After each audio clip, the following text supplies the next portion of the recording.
नमस्कार, आप सभी का स्वागत है क्राइम 24 लाइव न्यूज चैनल में। मैं ले चलती हूँ कुछ अपराध से संबंधित खबरों की ओर।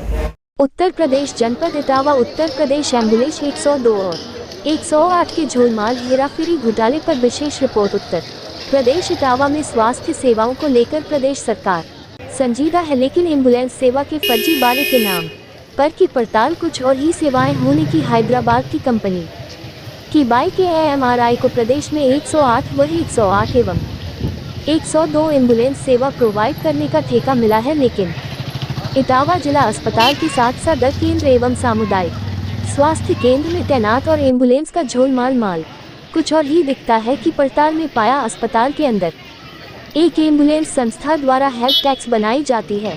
काम अच्छा है, लोगों को मदद करने के लिए बनाया है, लेकिन इसके पीछे एक और सच है। इस सच में क्या होता है? स्वास्थ्य विभाग में पूर्व में कार्य कर चुके अरुण ने बताया कि पेशेंट का डिटेल लेकर कंट्रोल कार्यालय लखनऊ फोन करके बुकिंग ली जाती है और 3,500 रुपये प्रति पेशेंट के हिसाब से सरकार से कंपनी बड़े आराम से डकार लिए जाते हैं। अरुण निष्कासित ड्राइवर 102 जिला अस्पताल पूरे मामले के जानकार राम कुमार राजपूत वियो इटावा के बिहार के इलाके में बने सामुदायिक स्वास्थ्य केंद्र बड़ापुरा की आपको एक तस्वीर दिखाते हैं, जहां पर एम्बुलेंस सेवा के नाम पर 108 एम्बुलेंस और 102 एम्बुलेंस तैनात है। इनमें से प्रत्येक एम्बुलेंस के अंदर एक रजिस्टर रखा रहता है, जिसमें प्रत्येक मरीज का डिटेल होता है, उसने कब फोन किया, कितनी दूरी से पेशेंट को उठाया गया और सारा लेखा जोखा रहता है। इसकी हम पड़ताल करते हैं, जिसमें आप देख सकते हैं कि वही तस्वीर जो जिला अस्पताल में थी कमोबेश वही स्थिति यहाँ भी है। पेशेंट जो एम्बुलेंस दिखाते हैं गाड़ी में मूव करके लाते हैं, वो पूरी तरीके से फर्जी तरीके से आईडी लेकर गाड़ियाँ रोड पर दौड़ाते हैं, जिनका कहीं भी एम्बुलेंस में आने जाने का कोई भी दूरी तक संबंध नहीं है। इस तरह की स्थिति लगभग इटावा के सभी स्वास्थ्य केंद्र में देखने को मिल रही है, तो पूरे प्रदेश का क्या हाल होगा? प्रसव के लिए महिला अस्पताल में अपने किराए से गई थी तो स्टडी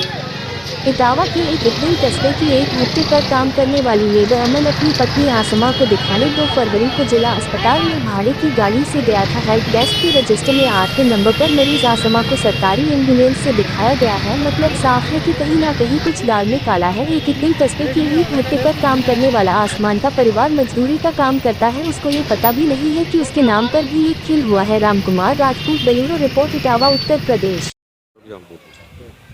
क्या नाम है आपका? आसमा। कहाँ रहती हो? भट्टा पर रहते। क्या करती हो? भट्टा काम करते हो? क्या करते? 1 तारीख को आप हॉस्पिटल में दिखाने गई थी? गए थे। किससे गई थी? भाड़े से गए थे। अपने भाड़े से गई थी। फिर वहाँ पे चेकअप कराया? चेकअप कराया, फिर उन्हें कही परसों मिलेगी। अच्छा, तो वापसी किससे आई? फिर भाड़े से ही आए। एम्बुलेंस से नहीं आई? ना एम्बुलेंस से गई? ना। अपने भाड़े से आई? अपने भाड़े से। हाँ। क्या नाम है आपका? अमन। कहाँ काम करते हो? भट्टे पे। कहाँ है ये भट्टा? ये एक दिल के पास। 1 तारीख को आप हॉस्पिटल में दिखाने गए थे? हाँ जी, गए। किससे गए थे? अपने भाड़े से। एम्बुलेंस से नहीं गए।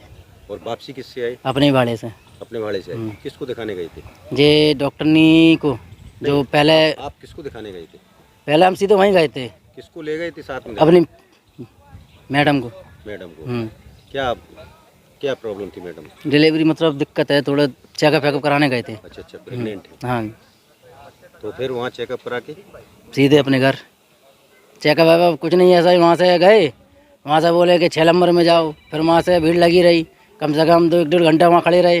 वहाँ से फिर बोले उधर पीछे वाले पे जाओ, वहाँ गए, वहाँ खून निकाला, चेकअप वेकअप करके बोले कि रिपोर्ट परसों मिलेगी। मतलब अपने बांध से गए? हाँ जी, और अपने ही बांध से वापस आए।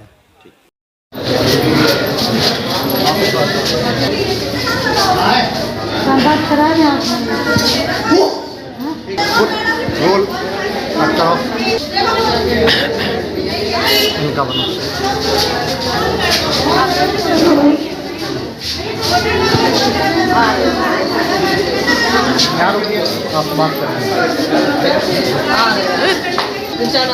अच्छा, किस पद पे तैनात हैं आप? हैं?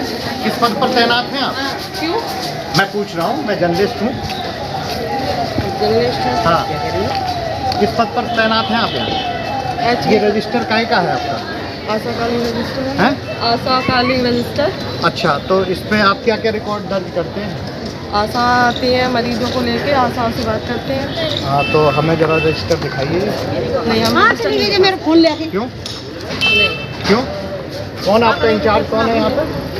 मेरा इंचार्ज राहुल यादव। बुलाइए आप राहुल को। फोन मिलाइए। हमारे पास कोई फोन नहीं है। हैं? आप हाथ में फोन लिए? उनका नंबर नहीं है मेरे पास। तो कौन अभी आपको, आप किसको लीड करते हो? कौन आपको सुपरविजन करता है? ऊपर लखनऊ हेड ऑफिस। रजिस्टर दिखाइए आप। नहीं, हम रजिस्टर नहीं दिखा सकते आपको। नहीं दिखा सकते, क्यों का क्या मतलब है? और आप लोग मुझे रोज रोज घेर कर क्यों प्रताड़ित करते हैं? रोज आप उस दिन भी आए थे, आप लोग सब मिलके मुझे प्रताड़ित क्यों करते हैं? हमें समझ में नहीं आ रहा क्यों मेरे ऊपर फोकस किया जा रहा है। हम आपसे जानकारी लेना नहीं, चाह रहे हम हैं। कोई जानकारी नहीं दे सकते। किस पद हम पर बैठे, बैठी हैं? हम अपने कोई भी पद पर बैठे हो, क्या है? क्यों? क्यों आप लोग मुझको मैं तो रोज पूछूंगा ना आकर आपसे। नहीं, ये सवाल तो मैं कोई आपसे जवाब पूछूंगा। नहीं देंगे हम आपको, कोई जवाब नहीं देंगे। कहाँ जा रही रोज है? डेली आप, हम क्यों अपना काम कर रहे हैं बताइए? सीट आपकी तो वहाँ पर सीट है, हमारा पेशेंट है, हम उससे बात कहाँ करने जा पेशेंट रहे है? हैं। क्यों? पेशेंट कहाँ पे है? चलो इसको रोल करो।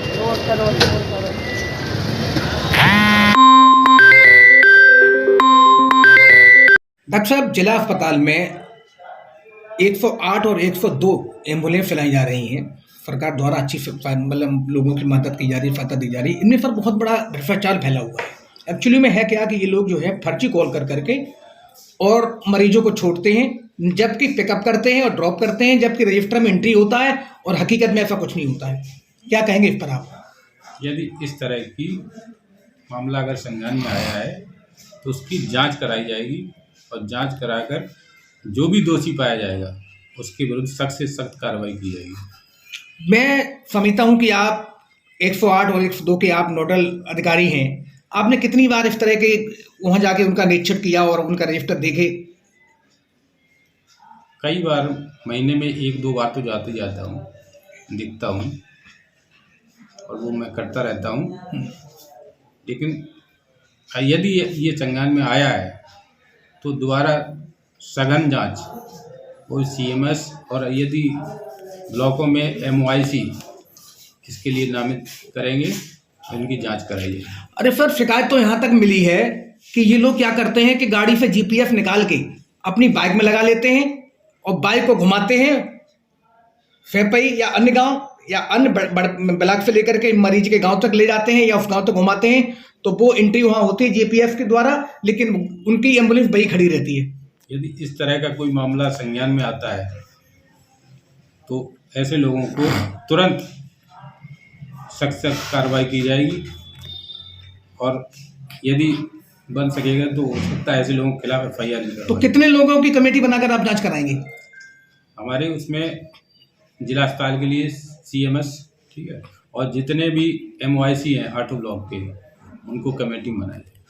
सर, कहीं ये भी पाया गया है कि एम्बुलेंसें अपनी मानक के अनुरूप नहीं हैं, उनमें व्यवस्थाएं कम हैं, किसी के टायर घिसे हुए हैं या किसी के यहाँ सिलेंडर नहीं है, किसी में सिलेंडर है तो उसकी चाबी नहीं है, किसी में ऑक्सीजन पाइप नहीं है। इसके बारे में क्या कहेंगे सर? यदि इस तरह की कोई बात आती है तो इसके लिए ये लोग अपनी डिमांड भेजते हैं और डिमांड को शासन से पूरा किया जाता है। नहीं तो सर, कहीं ना कहीं ये आपका भी तो फर्ज है, आप उसके नोडल हैं कि इसके बारे में जानकारी करें, ये कमियां जो रहती हैं। मैंने चेक करवाई थी जी, अभी सभी एम्बुलेंस चेक हुई थी कम से कम 15 दिन पहले। मैंने सर 2 दिन पहले ही यहाँ की जांच पड़ताल की है तो उसमें कई खामियां पाई गई हैं एम्बुलेंस के मानकों में भी। यदि मिलती हैं तो दोबारा फिर मैं चेक कराऊंगा, कमेटी द्वारा चेक कराऊंगा। ठीक। सीएमओ साहब, जिस तरह से 108, 102 और ALS जो सर्विसेज हैं उनको लेकर एक मामला देखने को मिलता है कि बहुत सारे नंबर जो लोग खुद भी पेशेंट आते हैं उनको दिखाया जाता है कि वो एम्बुलेंस से आए हैं या मिसयूज होता दिखाई पड़ रहा है। किस तरह से कार्रवाई? देखो, ये 2-3 दिन पहले भी समाचार पत्रों के हिसाब से किसी ने छापा था, उसमें भी मैंने ये देखा था 108, 102 एम्बुलेंस लखनऊ से कंट्रोल की जाती है। लखनऊ से फ़ोन के द्वारा इनकी सूचना दी जाती है। संबंधित जो भी नियर बाई गाड़ी होती है उसको वहाँ उस पर घटनास्थल पर भेज दिया जाता है, चाहे वो एक्सीडेंट है या कोई मरीज़ है 102 का।